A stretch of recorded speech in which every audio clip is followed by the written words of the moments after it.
नमस्कार दोस्तों, आज का शीर्षक है चिट्ठियों की अनूठी दुनिया, जो कि अरविंद कुमार सिंह जी द्वारा लिखा गया है। पत्रों की दुनिया भी अजीबोगरीब है और उसकी उपयोगिता हमेशा से बनी रही है। पत्र जो काम कर सकते हैं वह संचार का आधुनिकतम साधन नहीं कर सकता है। पत्र जैसा संतोष फोन या एसएमएस का संदेश कहाँ दे सकता है।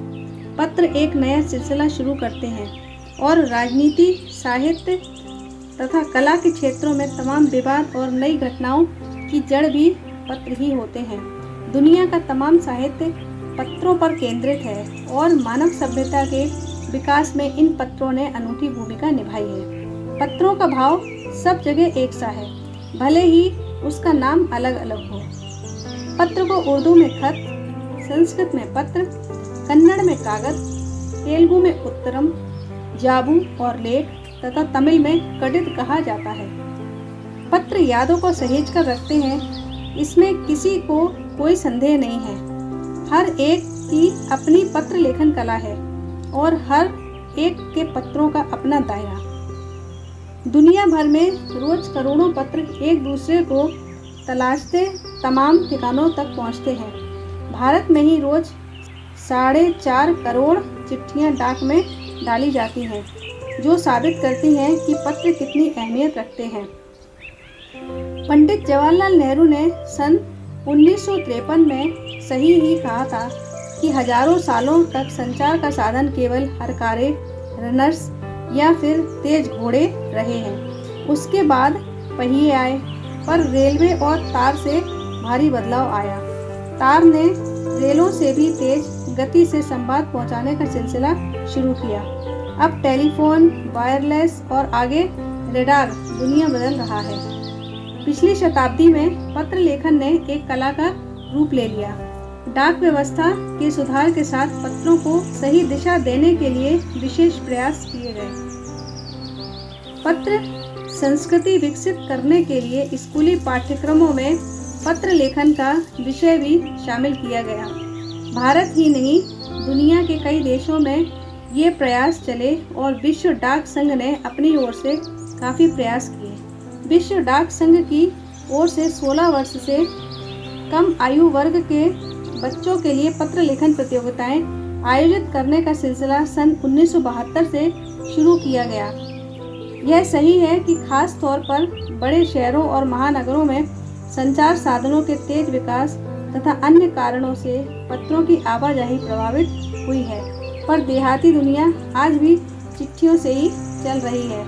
फैक्स, ईमेल, टेलीफोन तथा मोबाइल ने चिट्ठियों की तेजी को रोका है, पर व्यापारिक डाक की संख्या लगातार बढ़ रही है।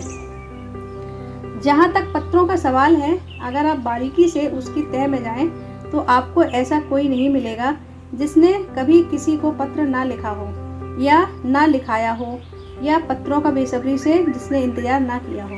हमारे सैनिक तो पत्रों का जिस उत्सुकता से इंतजार करते हैं, उसकी कोई मिसाल ही नहीं। एक दौर था जब लोग पत्रों का महीनों इंतजार करते थे, पर अब वह बात नहीं।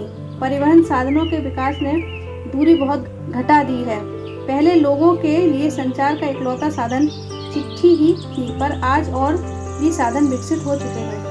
आज देश में ऐसे लोगों की कमी नहीं है जो अपने पुरखों की चिट्ठियों को सहेज और संजो कर विरासत के रूप में रखे हुए हों, या फिर बड़े बड़े लेखक, पत्रकारों, उद्यमी, कवि, प्रशासक, सन्यासी या किसान।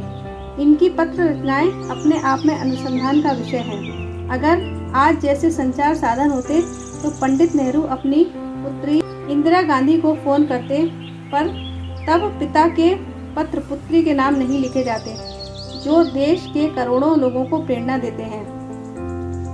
पत्रों को तो आप सहेज कर रख लेते हैं, पर एसएमएस संदेशों को आप जल्दी ही भूल जाते हैं।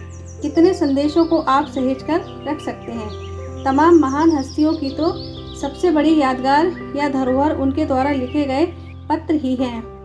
भारत में इस श्रेणी में राष्ट्रपिता महात्मा गांधी को सबसे आगे रखा जा सकता है। दुनिया के तमाम संग्रहालय जानी मानी हस्तियों के पत्रों का अनूठा संकलन भी है। तमाम पत्र देश, काल और समाज को जानने समझने का असली पैमाना है। भारत में आज़ादी के पहले महासंग्राम के दिनों में जो कुछ अंग्रेज अफसरों ने अपने परिवारजनों को पत्र में लिखे, वे आगे चलकर बहुत महत्व की पुस्तक तक बन गए। इन पत्रों ने साबित किया कि यह संग्राम कितनी जमीनी मजबूती लिए हुए था। महात्मा गांधी के पास दुनिया भर से तमाम पत्र केवल महात्मा गांधी इंडिया लिखे आते थे और वे जहाँ भी रहते थे वहाँ तक पहुँच जाते थे। आज़ादी के आंदोलन की कई अन्य दिग्गज हस्तियों के साथ भी ऐसा ही था।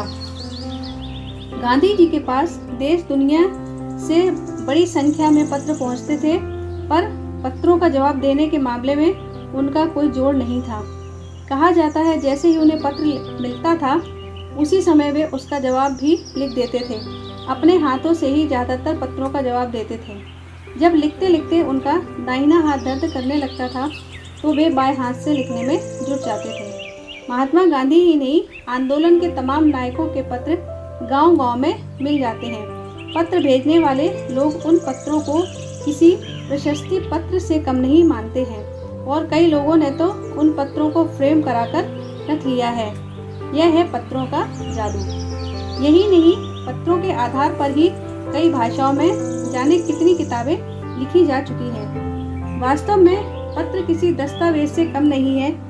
पंत के 200 पत्र, बच्चन के नाम और निराला के पत्र हम लिखियो है कहा तथा पत्रों के आईने में दयानंद सरस्वती समेत कई पुस्तकें आपको मिल जाएंगी। कहा जाता है प्रेमचंद खास तौर पर नए लेखकों को बहुत प्रेरक जवाब देते थे तथा पत्रों के जवाब में वे बहुत मुस्तैद रहते थे। इसी प्रकार नेहरू और गांधी के लिखे गए रविंद्रनाथ टैगोर के पत्र भी बहुत प्रेरक हैं। महात्मा और कवि के नाम से महात्मा गांधी और रविंद्रनाथ टैगोर के बीच सन 1915 से 1941 के बीच के पत्राचार का संग्रह प्रकाशित हुआ है, जिसमें बहुत से नए तथ्यों और उनकी मनोदशा का लेखा जोखा मिलता है। पत्र व्यवहार की परंपरा भारत में पुरानी है, पर इसका असली विकास आज़ादी के बाद ही हुआ है। तमाम सरकारी विभागों की तुलना में सबसे ज़्यादा गुडविल डाक विभाग की ही है। इसकी एक खास वजह यह भी है कि यह लोगों को जोड़ने का काम करता है। घर घर तक इसकी पहुंच है। संचार के तमाम उन्नत साधनों के बाद भी चिट्ठी पत्री की हैसियत बरकरार है। शहरी इलाकों में आलीशान हवेलियां हों या फिर झोपड़पट्टियों में रह रहे लोग, दुर्गम जंगलों से घिरे गांव हों या फिर बर्फबारी के बीच जी रहे पहाड़ों के लोग, समुद्र तट पर रह रहे मछुआरे हों या फिर रेगिस्तान की ढाणियों में रह रहे लोग, आज भी खतों का ही सबसे अधिक बेसब्री से इंतजार होता है।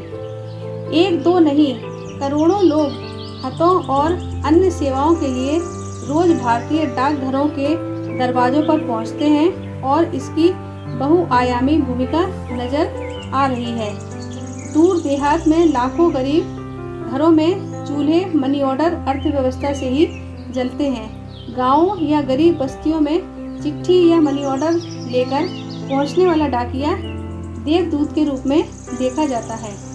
दोस्तों, ये वीडियो अगर आपको अच्छी लगी हो तो इसको ज़रूर लाइक व शेयर कीजिए तथा इस चैनल को सब्सक्राइब ज़रूर कीजिए। धन्यवाद।